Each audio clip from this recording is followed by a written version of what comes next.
La semana, la semana pasada, este, estuvimos viendo este tema que lo titulamos y que es una parte de la escritura, la bondad y la severidad de Dios. Dice en Romanos 11:22, ahorita comparto el texto aquí en, en pantalla, permítanme tantito.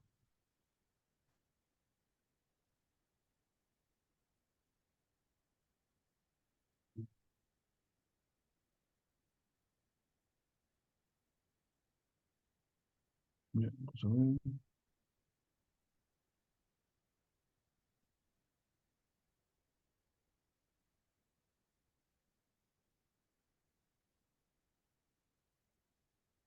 Dice Romanos 11:22, mira pues la bondad y la severidad de Dios.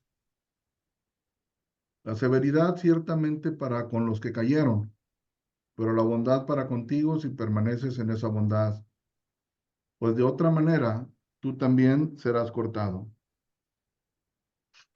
Mira pues la bondad y la severidad de Dios.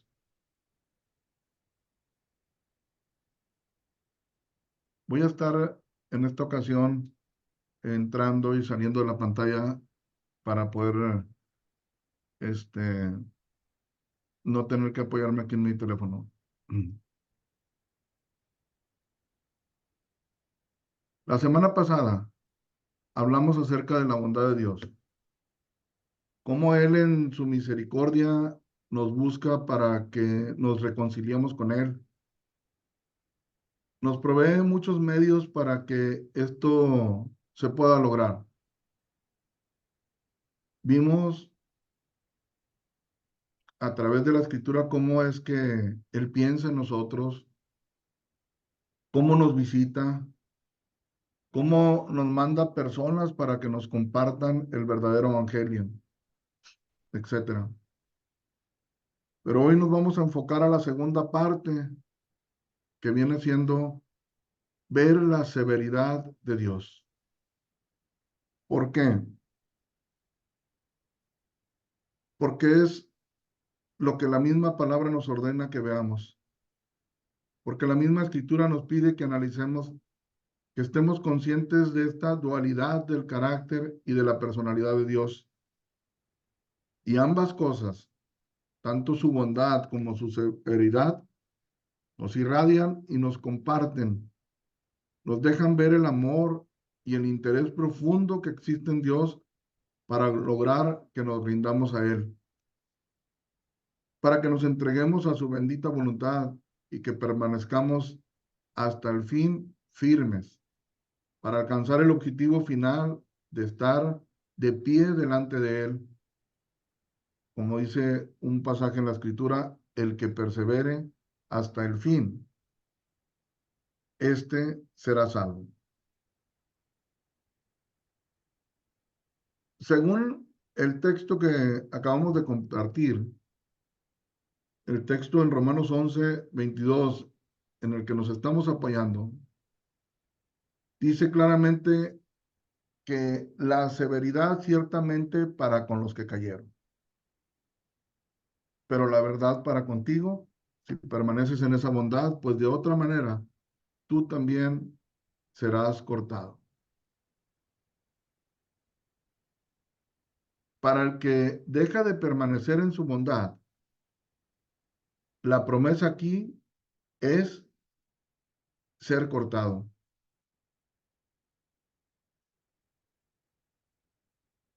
Para tratar de entender la severidad de Dios, vamos a ver unos versículos anteriores al versículo 11:22. Lo voy a volver a compartir aquí.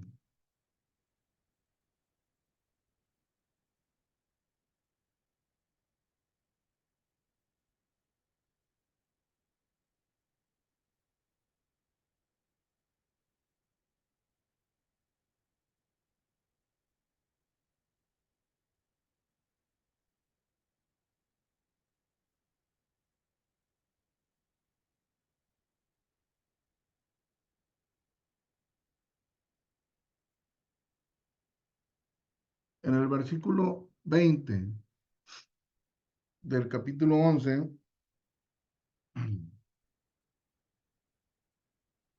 dice, bien, por su incredulidad fueron desgajadas, hablando de las ramas, pero tú por la fe estás en pie.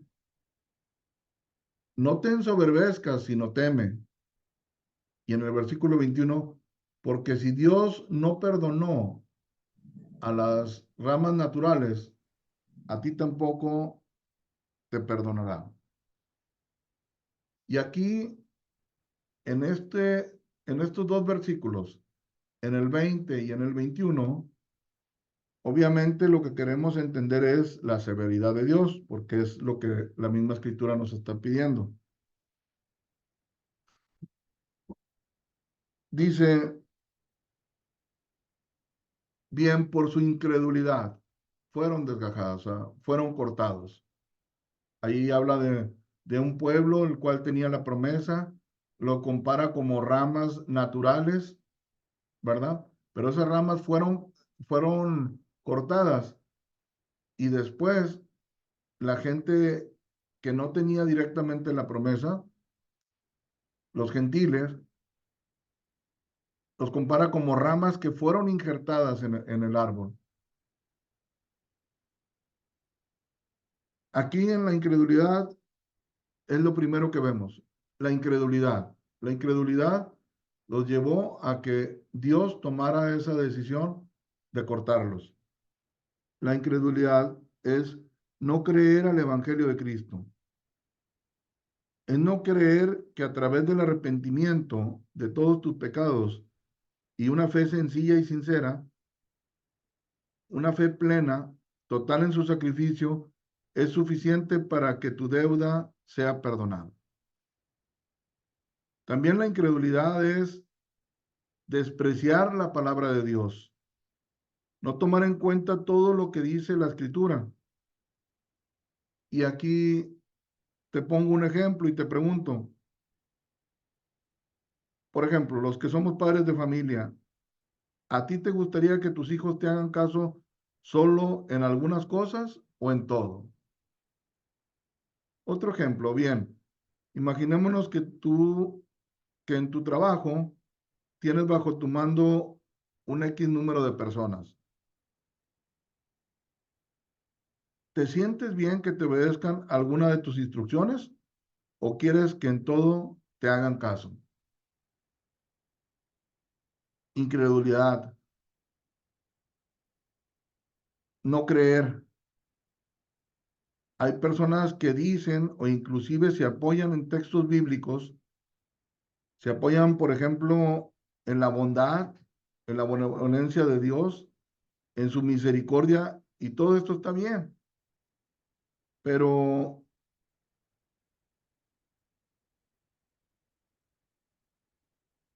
no te dan o no me da a mí el derecho a dejar de ver su severidad. O podemos creer solo algunas partes de la escritura y otras no. Si así fuera, le estaríamos diciendo a Dios que Él es un mentiroso. Le estaríamos catalogando como a un ser que a veces dice la verdad y a veces miente. Que a veces es muy bueno y justo y a veces exagera y no es así. Dios es puro, Él es misericordioso, pero es justo y fíjate bien lo que te voy a decir, justo y de carácter firme. No se dobla o se doblega ante el chantaje de nadie. Entonces, aquí dice, por la incredulidad, porque la incredulidad es un pecado que ofende muchísimo a Dios. Por su incredulidad fueron desgajadas, fueron cortadas estas personas. Pues ya vimos que incredulidad puede ser no creer que el sacrificio de Jesús es suficiente para ser perdonado. Incredulidad puede ser que tú pienses que porque crees muchas cosas, pero hay algo en la escritura que no le crees, pues ya le estás haciendo a Dios mentiroso. Es como si una persona se acerca contigo y te dice, Pues yo la verdad te creo casi todo lo que dices, pero algunas cosas no te las creo. Entonces ahí ya te está ofendiendo, ¿verdad? Eso es lo que sucede. Nosotros tenemos que creer plenamente en Dios. Ahora, se vale y es muy legítimo que si tú lees tu palabra, que si tú lees la Biblia, haya algunas cosas difíciles de entender, difíciles de comprender, ¿verdad? Que te cuesten trabajo. Bueno, en esas lo que debes de hacer es buscar ayuda, primeramente pedirle a Dios que te ayude a entender la palabra o buscar a alguien que creas tú que es una persona sincera que te puede ayudar con honestidad. Bueno, a esa persona, digo, te puedes apoyar y buscar despejar o tratar de entender las cosas de una mejor manera, pero en ningún momento dudar de Dios. O sea, una cosa es que no entendamos algo, que no lo alcancemos a comprender, y otra cosa es que dudemos de Dios. Otra cosa que vemos aquí, dice, pero tú por la fe estás en pie. Es eso, la fe en Cristo, la fe en su perdón, la fe en su sacrificio, nos hace que estemos en pie delante de Él. Pero viene aquí seguidito otra instrucción, no te ensoberbezcas, sino teme. Y aquí, esta palabra, no te ensoberbezcas, es, o sea, no seas soberbio. La soberbia, podemos ver a un tipo de personas que empieza a perder piso, comienza a perder humildad, como que se le olvida de dónde y para qué lo perdonó Dios. Y se comienza a sentir superior a los demás. Dice aquí la escritura, no te ensoberbezcas, sino teme.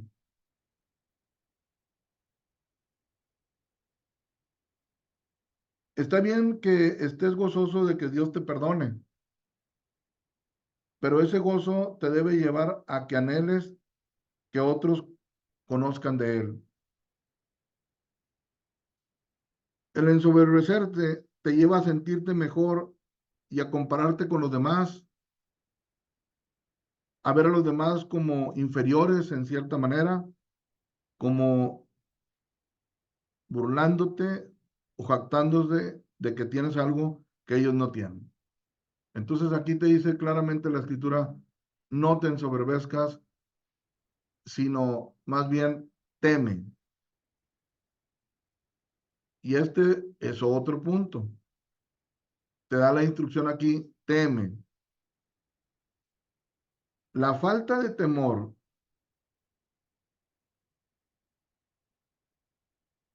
hace daño. El temor es importante en la vida del cristiano. En la vida de alguien que decide seguir a Jesús, el temor es muy, muy importante. ¿Por qué? Primero, porque lo manda la escritura.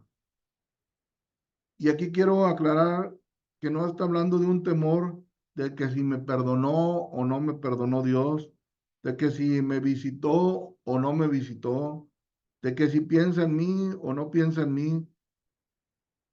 No, en todo caso sería un fruto eh, de estar en incredulidad, de estar dudando de Dios.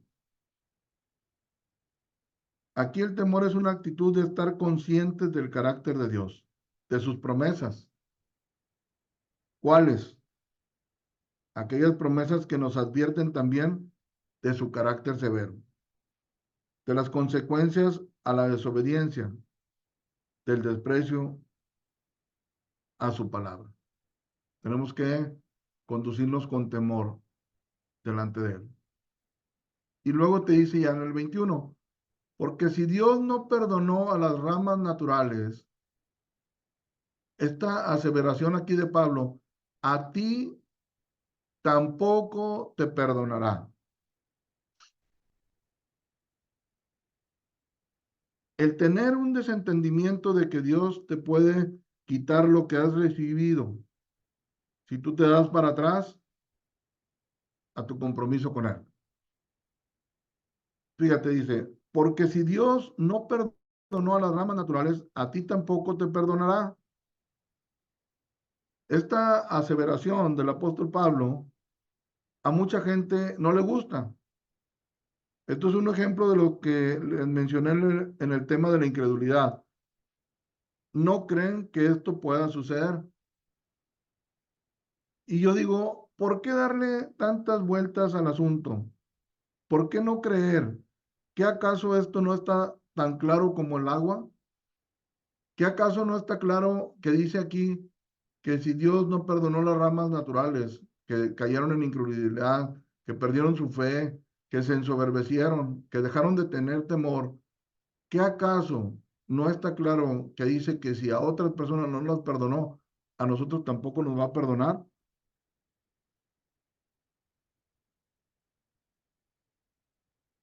Como seres humanos, ¿cuánto anhelamos la honestidad? En las relaciones interpersonales, queremos que la gente se dirija a nosotros con honestidad, que se dirijan con la verdad. En el trabajo lo mismo, en los negocios lo mismo. Queremos que con quien estamos tratando o negociando nos hablen con honestidad. Nos decepciona el engaño, nos decepciona la falsedad, las verdades a medias, el que nos oculten información. Frases, por ejemplo, como esta, nunca me lo dijiste, y que te responden, pues nunca me preguntaste. Honestidad, honestidad, honestidad. Anhelamos la honestidad de los demás, pero ¿somos honestos nosotros con el prójimo?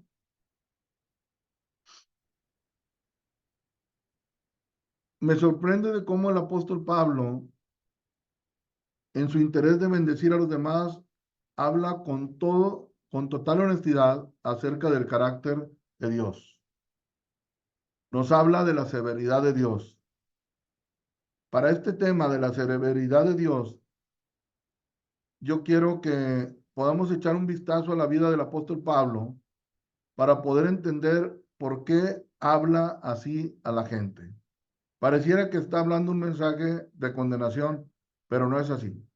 Vamos a ver en otro versículo un poquito de la vida de Pablo, del apóstol Pablo.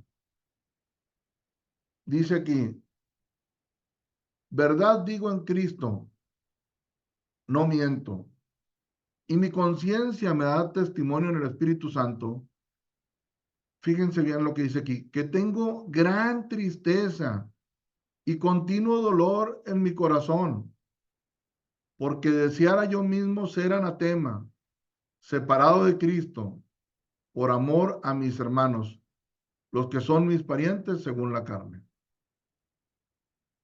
Lo que dice aquí, dice en el versículo 2, tengo gran tristeza y continuo dolor en mi corazón.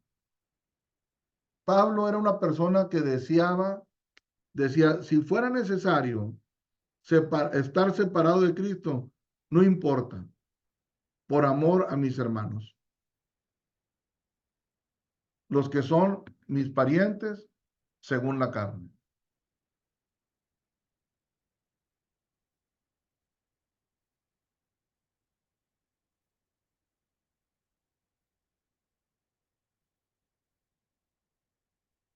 Era un hombre con un amor muy grande por su gente. Él mismo deseaba pagar por la salvación de sus conocidos, como diciendo, si me tengo que separar de Cristo, si hubiera que pagar ese precio por los demás, para que los demás crean, estoy dispuesto a hacerlo. Vemos en Pablo el mismo sentir de Jesús, cómo él estuvo dispuesto a separarse del Padre a fin de cargar en él el pecado de muchos. Entonces, ¿por qué quiere Pablo que veamos la severidad de Dios? Pues porque no nos quiere dar falsas esperanzas. Él nos quiere advertir de una verdad muy grande que hoy en día no se toma en cuenta y que inclusive se convierte en un permiso permanente para fallarle a Dios. Una frase como la que la serpiente le dijo a Eva, no te va a pasar nada. O frases como esta, la salvación no depende de ti, depende de Él. Otra frase que escuchas por ahí, una vez salvo, siempre salvo. Otra frase que puedes escuchar por ahí, si tú haces una oración donde aceptas a Cristo, ya jamás nada ni nadie te va a separar de Él. Estas expresiones suenan bien, tienen algo de sentido, pero ¿qué es lo que vamos a creer? ¿A expresiones poéticas, románticas, bonitas o a la verdad de la palabra? Otro dato importante del apóstol Pablo es que él mismo se conducía con respeto, con temor, entendiendo la severidad de Dios. O sea, él vivía así de esa manera. No nada más, no nada más compartía eso a la gente, sino que él mismo lo veía, lo vivía de esa forma. Vamos a ver este pasaje para respaldar esto que les estoy diciendo.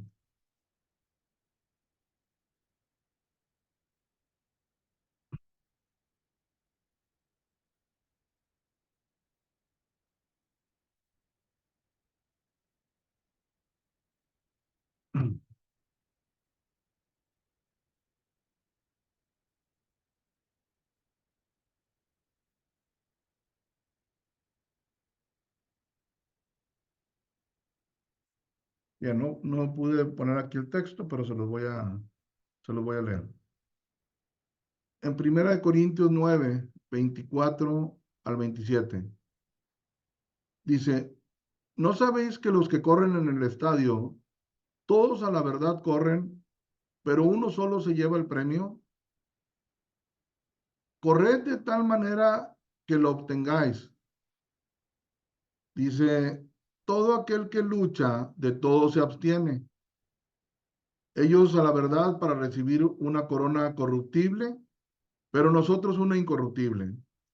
Así que yo de esta manera corro, dice Pablo, no como a la aventura, de esta manera peleo, no como quien golpea el aire, sino que golpeo mi cuerpo y lo pongo en servidumbre. Y dice, no sea que habiendo sido heraldo para otros, yo mismo venga a ser eliminado. El apóstol Pablo, él sabía que la salvación en su vida fue por fe, que no fue por obras. Pero él hacía todo, hasta lo imposible, para hacer la voluntad de Dios, para hablar de Él, para ser ejemplo a la gente del amor y de la conducta cristiana, para predicar no solo con palabras, sino también con su ejemplo. Por eso él también decía, todo lo puedo en Cristo que me fortalece. Mas, sin embargo, siempre estaba consciente de la posibilidad de quedar fuera. Si le fallaba a Dios, si se, si se desenfocaba de los intereses del reino, él sabía que podía quedar fuera. Por eso dice, así que si su cuerpo le pedía otra cosa, él no cedía. Su, perdón, su mirada estaba en el objetivo, estaba en la meta, la tenía muy clara. Un heraldo, una de las definiciones de un heraldo, desempeña un papel crucial, es quien transmitía los mensajes de Dios a su pueblo. Y Pablo dice aquí en este versículo 27 de 1 Corintios 9, dice, no sea que habiendo sido heraldo para otros, yo mismo venga a ser eliminado.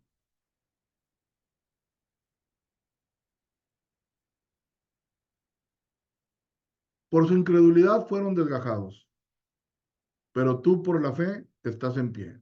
No te ensoberbezcas, sino teme. Porque si Dios no perdonó a las ramas naturales, a ti tampoco te perdonará. Esa es la severidad de Dios, que es, Él cumple lo que promete. Vamos a ver otros textos bíblicos que nos pueden aclarar esta severidad de Dios. Que sé que esto suena muy repetitivo, pero créanme que es muy importante ver ambas cosas. Su bondad, que ya la vimos la semana pasada y que aún ahorita la estamos viendo, pero un mayor énfasis en esta ocasión, en este tema, la severidad.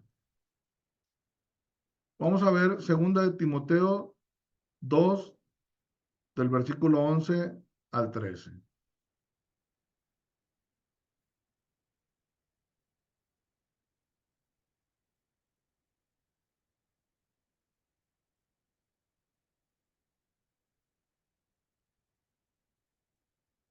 Dice, palabra fiel es esta. Si somos muertos con Él, también viviremos con Él. En el versículo 12, si sufrimos, también reinaremos con Él. Si le negáremos, Él también nos negará. Si fuéramos infieles, Él permanece fiel. Él no puede negarse a sí mismo.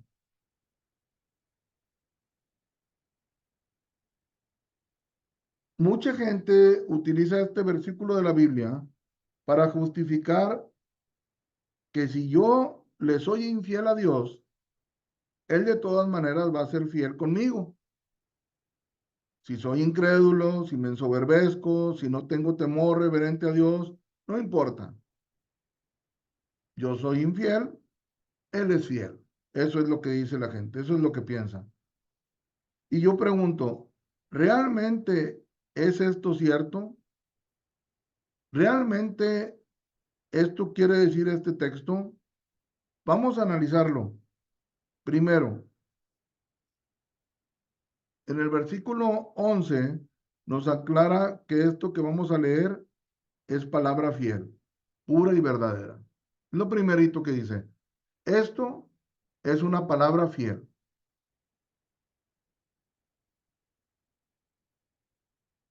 En el versículo 12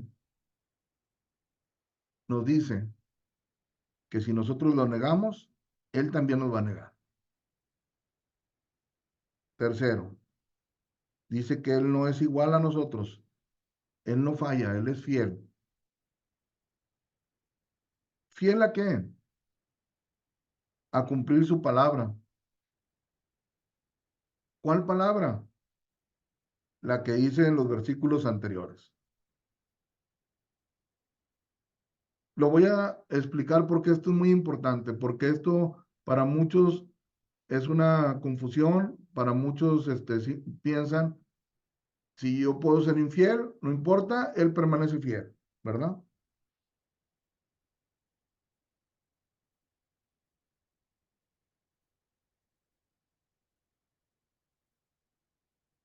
Si renunciamos al pecado y a la impiedad, creemos, y si creemos en él, si somos muertos con él, viviremos con él,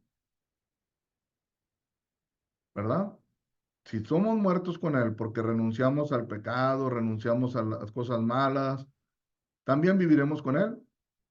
Aquí, esto es una palabra fiel. Él lo prometió, él lo va a cumplir, que viviremos con él.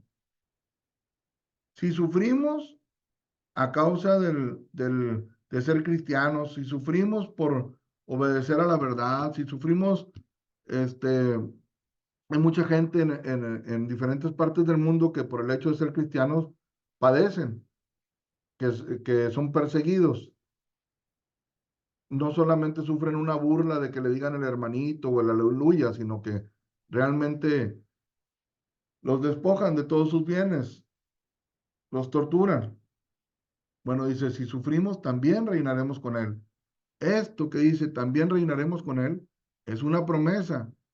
Y ahí él es fiel.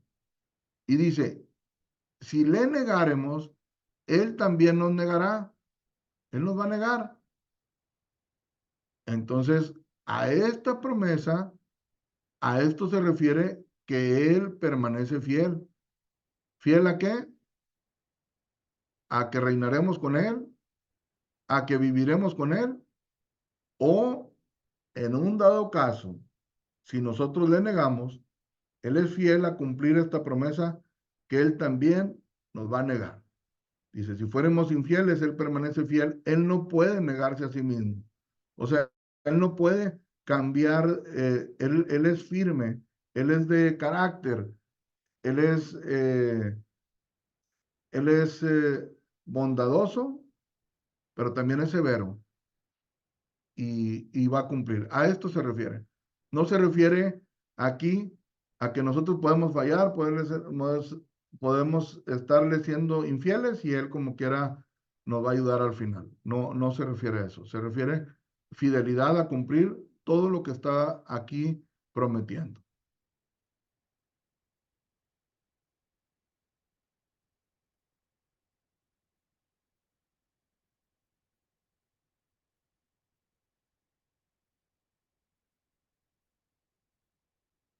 Es muy importante que recordemos que un día nos vamos a presentar todos delante de Jesús para ser juzgados.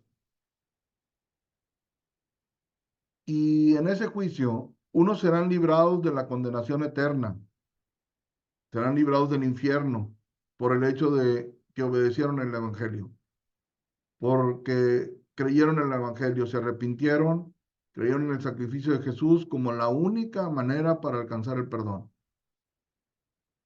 Pero también permanecieron fieles y buscaron la santidad, buscaron apartarse del mal y permanecer día a día hablando de Jesús, confesando a Jesús. Permanecieron haciendo su voluntad, demostrándole a Dios mismo su agradecimiento continuo por una salvación tan grande. Este tipo de personas, Jesús mismo le dirá al Padre que Él pagó por sus pecados y entrarán a la vida eterna.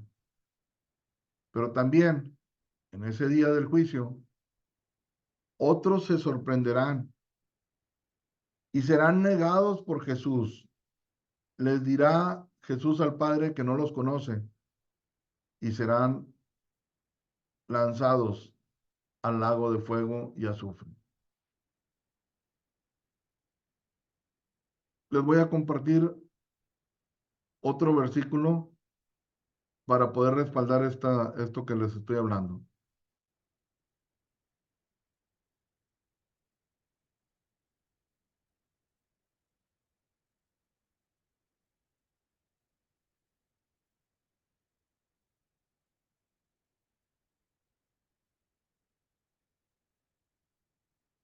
Mateo 10, versículo 32 y 33. A cualquiera, pues, que me confiese delante de los hombres, yo también le confesaré delante de mi Padre que está en los cielos. Y a cualquiera que me niegue delante de los hombres, yo también le negaré delante de mi Padre que está en los cielos. Para mí aquí una palabra clave es esta que puse en este color cafecito, a cualquiera. Cualquiera se refiere que no importa la religión, no importa la educación, la nacionalidad, el idioma o dialecto que pueda hablar la persona, no importa el estatus social, no importa el nivel económico, no importa si te llamas cristiano, etcétera, cualquier persona que lo confiese o lo niegue recibirá retribución en base a lo que haya hecho.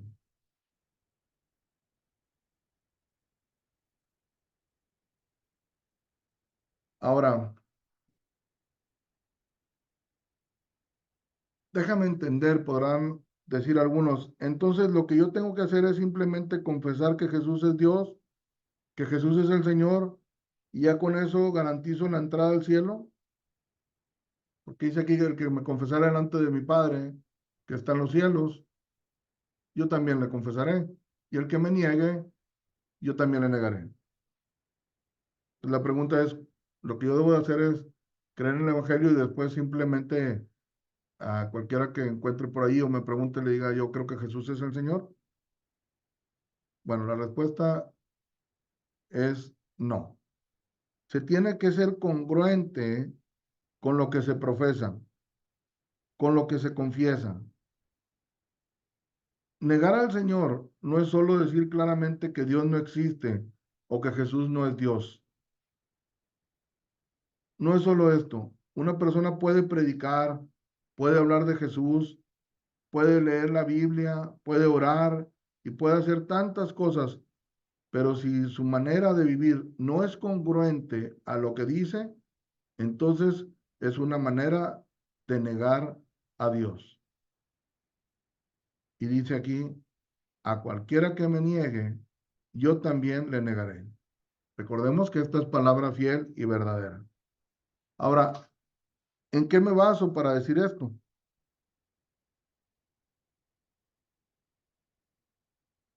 En Tito 1:16, aquí habla de personas que profesan conocer a Dios.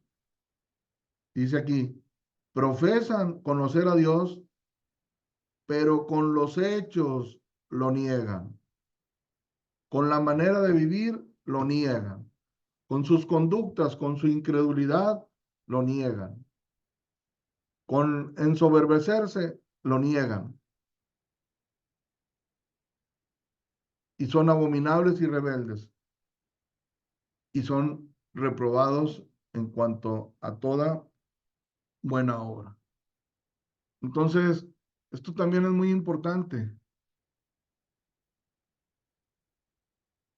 Hay otra parte en la escritura que dice, en aquel día muchos vendrán y dirán, este, Señor, Señor, en tu nombre predicamos, echamos fuera demonios, hicimos tantas cosas y Él les va a decir, apartados de mí, no los conozco, que fueron hacedores de maldad, no fueron congruentes con lo que predicaban.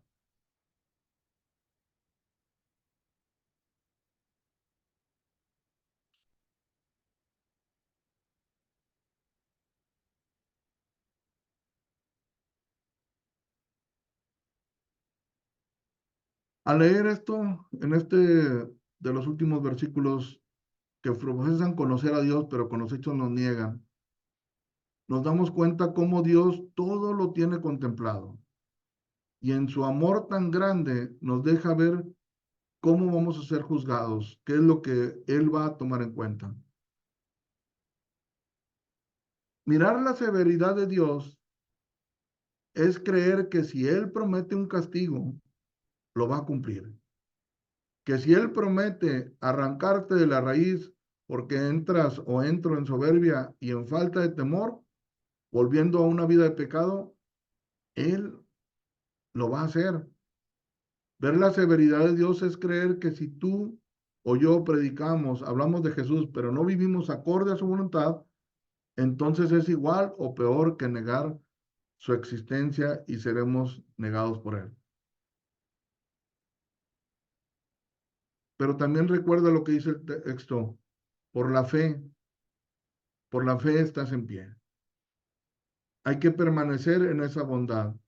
Tenemos que vivir en fe, tenemos que vivir confiados en Él, en sus preciosas promesas, pero nunca dejemos ese temor reverente que nos mantiene conscientes de la severidad de Dios.